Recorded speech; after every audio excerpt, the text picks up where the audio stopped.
Yuk, Ijiroli.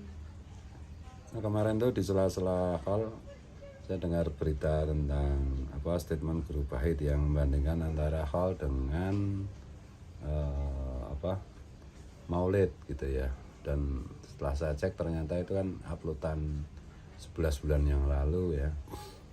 Yang nggak salah itu pengajiannya Guru Pahit pas di bulan Rajab itu.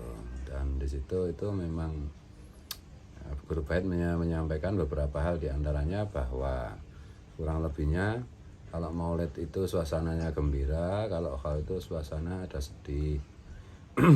Kalau Maulid itu merayakan kelahiran, kalau hal itu memperingati kematian seorang. Kalau orang soleh yaitu suasananya sedih gitu. Nah, ada beberapa hal, dan kemudian juga mengenai hadis hal yang disebutkan oleh Guru Pahit hanya satu, yaitu tentang hadis yang menceritakan bahwa Rasulullah setiap tahun itu berziarah ke makam Uhud. Padahal juga ada, nah ini perlu beberapa perlu saya tanggapi, karena ini bisa di kalangan umat itu ada semacam sedikit keresahan gitu. Dan saya juga jadi teringat itu siapa itu, Nuruddin Marbu. Nah, penjelasannya kira-kira begini. Kalau Guru Pahit menyatakan bahwa hadis bahwa wafatnya seorang ulama itu setiap orang beriman pasti menangis bersedih, yang tidak menangis, yang tidak bersedih itu hanya orang munafik, itu benar. Tetapi bahwa itu adalah saat kematiannya gitu. Dan di sisi lain juga kan ada kaidah bahwa wafatnya seseorang, orang yang beriman, apalagi orang soleh, apalagi waliullah, apalagi raja wali seperti Maulana Sekumbul, itu adalah mahar satu-satunya untuk bersatu dengan sesungguh-sungguhnya dengan kekasihnya, yaitu Rasulullah. Itu di satu sisi wafatnya seorang, pada saat wafat ya kita semua tentu bersedih, bahkan dalam beberapa hal mengenang kewafatan seorang ulama pun kadang-kadang kita masih bersedih. Tetapi pada hakikatnya dengan kaidah yang saya sebutkan tadi, bahwa wafatnya seseorang itu, orang beriman apalagi wali, itu adalah mahar satu-satunya untuk bersatu sepenuhnya dengan Rasulullah, kita juga merasakan rasa bersyukur, gembira gitu. Dan kemudian kenapa ulang tahun satu-satunya yang diperingati itu adalah kelahiran Rasulullah? Nah, karena kalau Allah tidak menciptakan Rasulullah kan semua kita tidak diciptakan. Jadi ya satu-satunya yang wajib diperingati, bahkan oleh para ulama itu dinyatakan bahwa seyogianya itu setiap saat kita mensyukuri kelahiran Rasulullah, bermaulid, memperingati maulid Rasulullah. Saking pentingnya, karena semesta ini bahkan akhirat segala macam itu nggak akan diciptakan Allah kalau Allah tidak menciptakan Rasulullah. Dan kenapa untuk selain Rasulullah itu yang diperingati itu adalah hal atau kematian seorang? Karena itu adalah simbol bersatunya dengan Rasulullah. Seperti tadi saya sampaikan kaidahnya itu, bahwa kematian adalah mahar satu-satunya untuk bersatu padu dengan Rasulullah dengan sesungguh-sungguhnya, dengan sempurna. Dan itu makanya tidak ada peringatan hari kelahiran selain kelahiran Rasulullah. Tidak ada dalam tradisi Islam itu ulama lahir kapan diperingati, atau itu enggak, itu ya baik-baik saja memperingati hari kelahiran kita atau kelahiran siapapun, baik-baik saja dalam rangka bersyukur kepada Allah. Tapi sebagai sebuah tradisi di dalam ilmu tasawuf itu tidak ada gitu. Dan tradisi itu lebih dekat kepada filsafat eksistensialisme dan mendewakan gitu loh.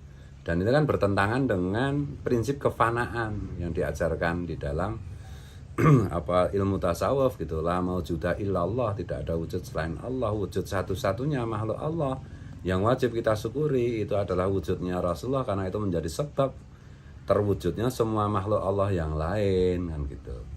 Dan oleh karena itu pada hakikatnya hal itu adalah maulid Nabi itu sendiri, karena di situ itu yang esensi yang kita peringati itu bukan kematiannya itu sendiri, tetapi bersatunya sang waliullah atau yang kita kholi kepada dengan Rasulullah. Di situ hakikatnya. Dan hal itu mesti isinya gitu, apalagi hal Guru Sekumbul ya. Itu kan isinya kan ya membaca kitab Maulid. bersolawat, bermaulid. Itu jadi kalau membandingkan antara maulid dan khol, harusnya lebih besar maulid daripada khol. Itu ya perbandingan dan perumpamaan serta percontohan yang kurang tepat, itu keliru banget gitu. Itu perumpamaan yang sesat itu. Karena khol itu pada hakikatnya, apalagi khol Maulana Sekumpul, itu adalah maulid Nabi itu sendiri. Gitu loh. Dan kenapa misalnya kalau dikatakan kalau maulid Nabi itu kok tidak seramai misalnya yang fenomena yang terbesar kan khol Maulana Sekumpul, kok tidak sebesar khol Guru Sekumpul? Ya karena maulid Nabi itu pada hakikatnya bagi orang yang paham hakikat kan setiap detik itu adalah mensyukuri, memperingati maulid Nabi. Dan khol Maulana Sekumpul itu adalah seperti kalau sholat itu seperti Jumatan gitu, karena semua muhibbin Maulana Sekumpul berkumpul bermaulid di saat memperingati wafatnya Maulana Sekumpul. Jadi semacam sholat Jumatnya gitu loh, bersama-sama dalam satu tahun bermaulid bersama setelah sepanjang tahun di masing-masing tempat, masing-masing rumah, masing-masing daerah, masing-masing negara bermaulid. Itu puncaknya maulid gitu ya. Kemudian hadis yang disebutkan oleh Guru Pahit mengenai hal itu ya, beliau kan hanya menyebutkan satu. Saya tidak tahu apakah ini kesengajaan atau ketidaktahuan gitu. Yang disebutkan kan yang terkait dengan bahwa Rasulullah itu setiap tahun mengunjungi makam Uhud gitu ya. Padahal kan juga ada hadis lain yang diriwayatkan oleh Imam Muslim bahwa Rasulullah itu pada hari wafatnya Khadijah Al-Kubra, istri beliau, itu selalu menyembelih kambing, memasak kambing yang disembelih itu, kemudian mengirimkan kambing ini, ini kirimkan ke si fulan, itu dulu dekat dengan Khadijah, itu kirimkan si fulan karena itu dulu sahabatnya si ini, kirimkan tetangga. Dan kemudian siapa saja yang pada hari itu datang kepada Rasulullah, itu Rasulullah itu menceritakan tentang Khadijah Al-Kubra, biografi atau manakibnya Khadijah Al-Kubra, istri beliau, kemudian mengajak untuk mendoakan. Makan-makan sambil menceritakan itu. Itulah. Dan ada hadis-hadis lain, nanti ada kalau soal begini ini Kiai Marzuki Mustamar ya, ketua PWNU Jawa Timur itu bisa menjelaskan lebih detail lah. Karena saya udah berjanji sedikit mungkin untuk berdalil ya, nanti tak kasih tautannya itu. Tak kasih tautannya penjelasan mengenai hal yang disampaikan oleh Kiai Mustamar ya, PWNU Jawa Timur, itu sudah sekian tahun lalu gitu. Saya itu hanya perlu menanggapi ini karena saya itu khawatir gitu loh. Saya kan juga melihat bahwa Guru Pahit itu kan ulama yang hebat gitu. Tapi kalau wali belum lah. Dari statement ini sudah kelihatan bahwa beliau belum mendapat SK wali dari Rasulullah. Saya itu khawatir aja, beliau itu kan orang yang sangat pintar. Kalau keliru menempatkan hati, itu saya khawatir yang terjadi itu seperti Nuruddin Marbu itu. Nuruddin Marbu kan juga orang pintar sekali kan itu. Dan bagaimana nasibnya sekarang gitu. Sekitar 10 tahun yang lalu lebih ya, di zaman Guru Sekumpul dia menghina Guru Sekumpul. Kemudian sekarang apa yang terjadi nasibnya? Kasihan sekali kan, nggak ada gunanya atau ilmunya itu. Siapa yang nggak mau dekat?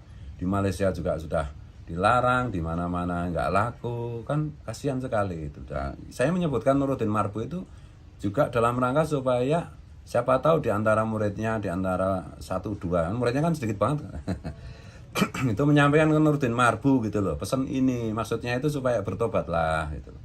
Ke Sekumpul minta maaf kepada Guru Sekumpul karena dia menyatakannya juga di depan publik. Ya meminta maafnya juga harus di depan publik. Kalau dulu di up di YouTube ya, bikin video permohonan maaf telah salah paham, telah iri, telah dengki kepada Maulana Sekumpul itu. Ya insya Allah kan jadi bermanfaat, nanti ya 1-2 tahun dapat SK wali lah dari Rasulullah. Nah, Guru Pahit pun saya khawatirkan begini, karena nada-nada penjelasannya itu kok menurut ulun ya, mudah-mudahan ulun keliru gitu loh. Ada unsur hasad lah di situ itu mengenai hal Maulana Sekumpul. Nggak bisa kita, kalau Allah sudah mengagungkan, kalau Rasulullah sudah memilih untuk dibesarkan tuh, kita harus ikut membesarkan, ikut mengagungkan saja. Jadi kita kecipratan barokahnya. Kalau kita mau melawan ya mesti hancur sehebat apapun orang itulah.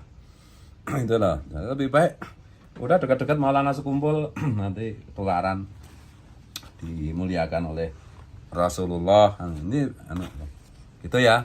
Ini karena rasa sayang saya kepada Guru Pahit, rasa sayang saya masih berharap nurutin Marbu itu juga bertobat itu. Dan juga mungkin Guru Pahit itu juga ya semuanya kan bisa dilihat temannya toh. Kalau saya lihat itu ya memang beliau ini akhir-akhir ini kan dekat dengan Ustadz yang kondang yang terkenal itu, yang dari Sumatera dan dari Jawa Barat itu loh.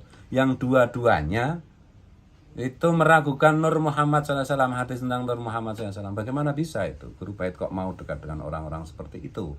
Gitu loh. Karena ini esensial bagiku itu.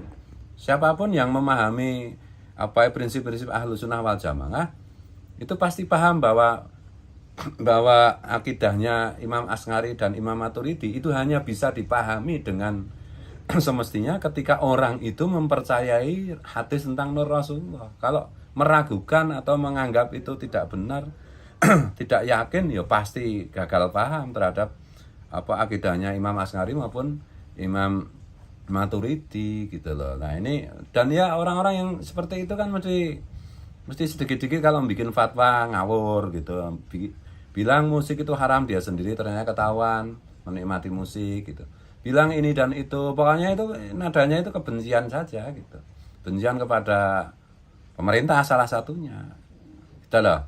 Padahal dalam Islam politik itu kan selalu merugikan umat Islam sepanjang sejarah itu. Bahkan munculnya partai pertama dalam Islam yaitu Syiah, itu kan karena unsur politik toh. Sejak zaman Sayyidina Ali bahwa gerakan Islam politik itu selalu menghantam, merugikan umat Islam. Tuh, ya berpolitik didasari nilai Islami. Tapi kalau mempolitisir Islam, mempolitisir agama, itu sejak dulu kan munculnya Khawarij macam-macam itu kan karena itu. Yang jadi korban kan umat, yang jadi korban Islam. Nah, oleh karena itu ya ampun maaf ya, saya kan cuma orang bungul saja. Tapi saya merasa ya kasihan lah atau merasa sayang lah kalau Guru Pahit juga nanti ikut-ikutan yang seperti itu gitu loh. Ini ampun maaf loh, saya juga dengar katanya di bawah itu murid-murid Guru Pahit sendiri juga sudah terjadi sudah terjadi kegelisahan dengan statement seperti itu. Ampun maaf sekali lagi Guru Pahit, ampun maaf ya. Ini ulun itu insya Allah semata-mata untuk nasihat gitu loh, karena ad-dinu an-nasihat gitu loh. Jangan sampai ilmu Bian yang luar biasa besarnya. Bian itu kalau menjelaskan tentang hikam itu dasar luar biasa. Tapi ya memang belum ada ruhnya. Karena ya itu tadi, jangan dilawan lah. Sultanul Aulia. Hada zaman itu jangan dilawan, nanti remuk sendiri gitu loh. Kasihan umat. Sampian itu dibutuhkan umat. Sampian itu ditunggu oleh umat. Gitu. Jadilah wali dengan cara agungkanlah wali, terutama Maulana Sekumpul. Gitu ya, wallahu alam. Wallahu musta'an. Wa ila liqa. Wallahu muwaffiq ila aqwamit thoriq. Itu ya. Oke.